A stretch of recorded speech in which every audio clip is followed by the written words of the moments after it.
Hello प्यारे बच्चों, मैं संजय कुमार आज आपके सामने वसंत पाठ्यपुस्तक का चौथा पाठ प्रस्तुत कर रहा हूँ, जिसका नाम है दीवानों की हस्ती। इस पाठ को भगवती चरण वर्मा जी ने लिखा है और इस पाठ के माध्यम से उन्होंने हमें सीख दी है कि हमें हर किसी के साथ प्रेमपूर्ण व्यवहार करना चाहिए। हम जहाँ भी रहें वहाँ खुशियाँ बांटते चलें, जहाँ भी जाएं उनको हम हमेशा किसी को दुख ना दें। तो इस पाठ में लेखक ने अपने मस्त मौला स्वभाव को दर्शाया है। वो बेफिक्र स्वभाव के हैं, उनका हृदय प्रेम से परिपूर्ण है, वो संसार के सभी लोगों से प्रेम करते हैं। तो जहाँ भी जाते हैं वहाँ खुशियाँ लेकर जाते हैं, वहाँ के लोग बड़े ही प्रसन्न हो जाते हैं। आइए एक बार इसका ससुर वाचन करते हैं, उसके बाद इसका भावार्थ समझने का प्रयास करेंगे।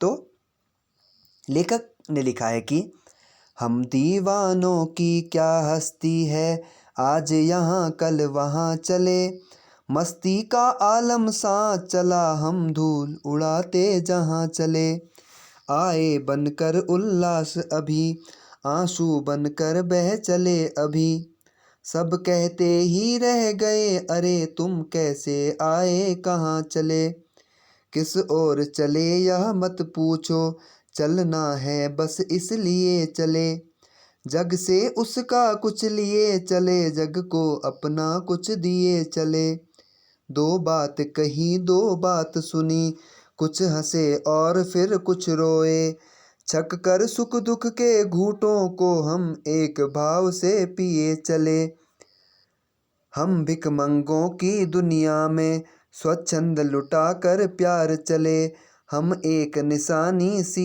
उर पर ले असफलता का भार चले, अब अपना और पराया क्या आबाद रहें रुकने वाले, हम स्वयं बंधे थे और स्वयं हम अपने बंधन तोड़ चले, हम दीवानों की क्या हस्ती है, आज यहाँ कल वहाँ चले, मस्ती का आलम सा चला, हम धूल उड़ाते जहाँ चले।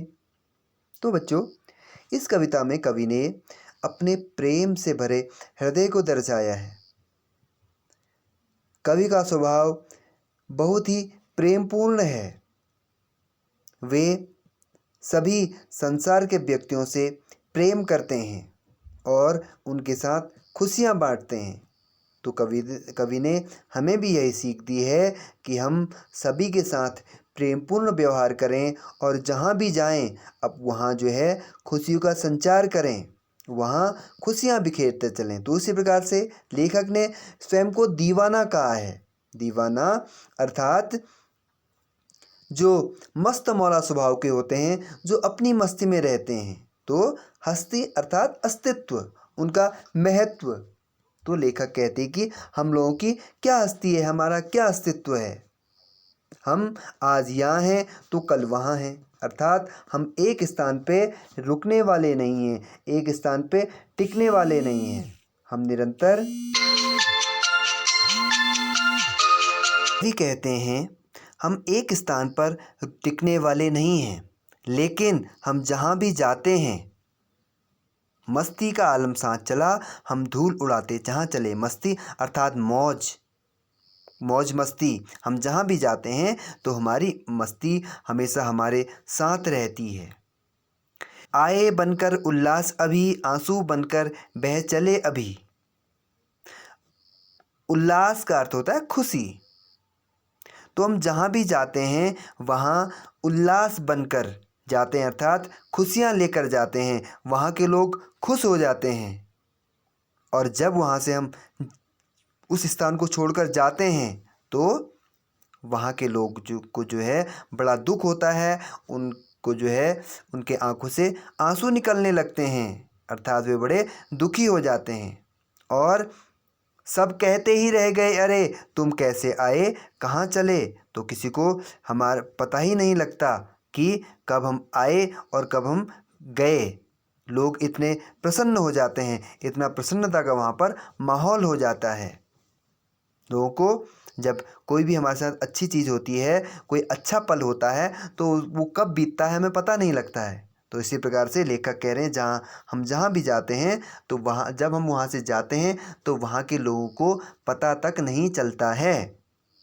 किस ओर चले यह मत पूछो, चलना है बस इसलिए चले, जग से उसका कुछ लिए चले, जग को अपना कुछ दिए चले।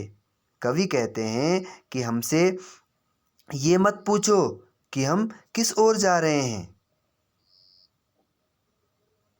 कि हम कहाँ जा रहे हैं, क्योंकि हमारा तो काम चलना है, हमारी कोई निश्चित मंजिल नहीं है।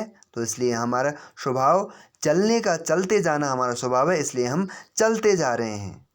जग से उसका कुछ लिए चले, जग को अपना कुछ दिए चले। इस संसार से जो कुछ हमने ज्ञान प्राप्त किया है, इस संसार से अपने अनुभव के आधार पर जो कुछ सीखा है, उसको हम इस दुनिया वालों को देकर जा रहे हैं। उसका उपयोग हम इस दुनिया की प्रगति में कर रहे हैं। दो बात कही दो बात सुनी, कुछ हंसे और फिर कुछ रोए, छक्कर सुख दुख के घूंटों को हम एक भाव से पिए चले। तो कवि कहते हैं कि हमने किसी की दो बात सुनी और किसी से अपनी दो बात कही, कुछ हंसे और फिर कुछ रोए। हमने अपना सुख और दुख दूसरों के सामने प्रकट किया, उनके साथ बांटा, और दूसरों का सुख दुख सुन करके हम कुछ हंसे और कुछ रोए। और छक्कर अर्थात मन भर कर, छक्कर का अर्थ है बहुत जी भर कर, सुख दुख के घूंटों को अर्थात किसी के सुखों को सुना, किसी के दुखों को सुना, अपने सुख दुख दूसरे के सामने प्रकट किए और इन सबको एक समान भाव से हमने उनको पिया। छक्कर घूंट की तरह, जिस प्रकार से पानी घूंट पीते हैं, तो उसी प्रकार से समान भाव से उसको हमने सुख और दुख में कोई भेदभाव ना करके, ना ही सुख में ज़्यादा हम खुश हुए और ना ही दुख में ज़्यादा दुखी हुए। तो इस प्रकार से आगे कहते हैं, हम भिखमंगों की दुनिया में स्वच्छंद लुटाकर प्यार चले। भिखमंगे अर्थात भिखारी।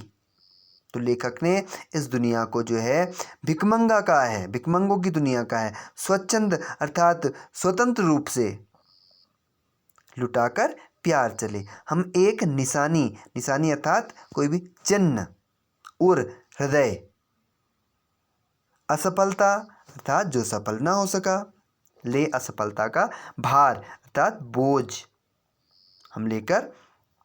तो कवि कहते हैं कि जो है हम भिखमंगों की दुनिया में स्वच्छंद लुटाकर प्यार चले। कवि ने, इस कवि के अनुसार जो है संसार ये भिखारी है, इसके पास जो है देने के लिए कुछ है नहीं, इसके पास प्रेम नहीं है, बिल्कुल प्रेम नाम की चीज़ नहीं है। किंतु कवि ने पूरी स्वच्छंदता के साथ, बिल्कुल दिल खोल करके, जी खोल करके वो जो है हर जगह अपना प्रेम को लुटाते जा रहा है। वह जो है संसार को अपना मानता है, तो इसलिए इस संसार में जो है वो एक निशानी इस संसार की अपने हृदय में लेकर जा रहा है।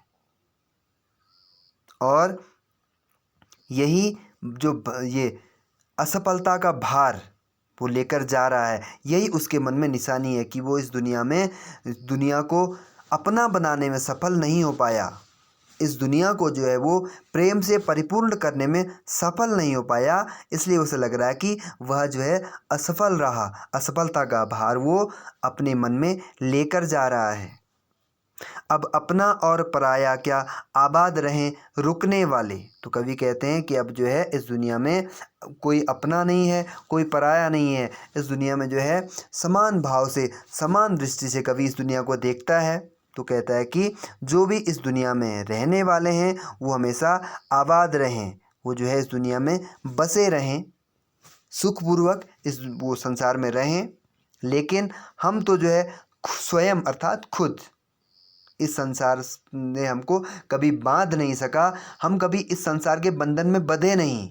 हम स्वयं ही अपनी मर्जी से इस संसार में बंधे थे और हम अपनी मर्जी से ही इस संसार के बंधन तोड़कर जा रहे हैं।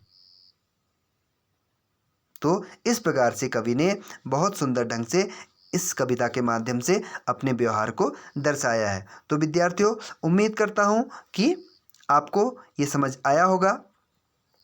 थोड़ा सा क्वेश्चन आंसर पर चर्चा कर लेते हैं।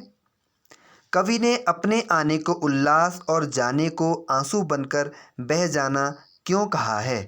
कवि ने जो है, कवि ने लिखा है कि आए बनकर उल्लास अभी, आंसू बनकर बह चले जब अभी।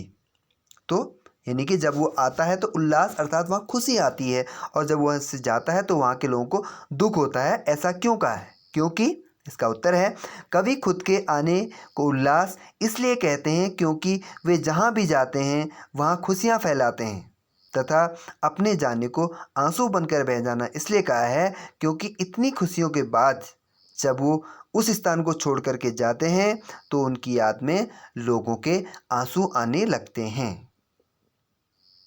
अगला प्रश्न है, भिखमंगों की दुनिया में बेरोक प्यार लुटाने वाला कवि ने ऐसा क्यों कहा है कि वह अपने हृदय पर असफलता का एक निशान भार की तरह लेकर जा रहा है?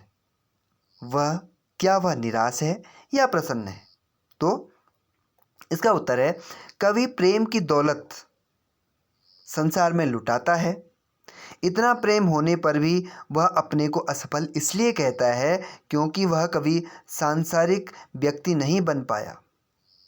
यही असफलता उसके हृदय में एक निशानी की तरह चुभती है, किंतु वो निराश नहीं है, वो प्रसन्न है, क्योंकि यह रास्ता उसने खुद चुना है और इसके लिए वह किसी को दोष नहीं देता, वो खुद को ही दोषी ठहराता है। कविता में ऐसी कौन सी बात है जो आपको सबसे अच्छी लगी? तो ये क्वेश्चन आप लिखिएगा। तो इसका आंसर हम ये समझ सकते हैं कि जो है इसमें हमको कवि का व्यवहार सबसे अच्छा लगा, क्योंकि उसका बेफिक्री, मस्त मौला और प्रेम पूर्ण जो व्यवहार है वो बहुत अच्छा है।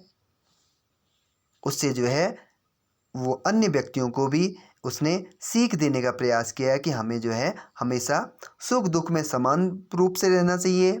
सुख में ज़्यादा खुश नहीं होना चाहिए, ज़्यादा प्रसन्न नहीं होना चाहिए, और दुख में भी ज़्यादा दुखी नहीं होना चाहिए। Okay, thank you.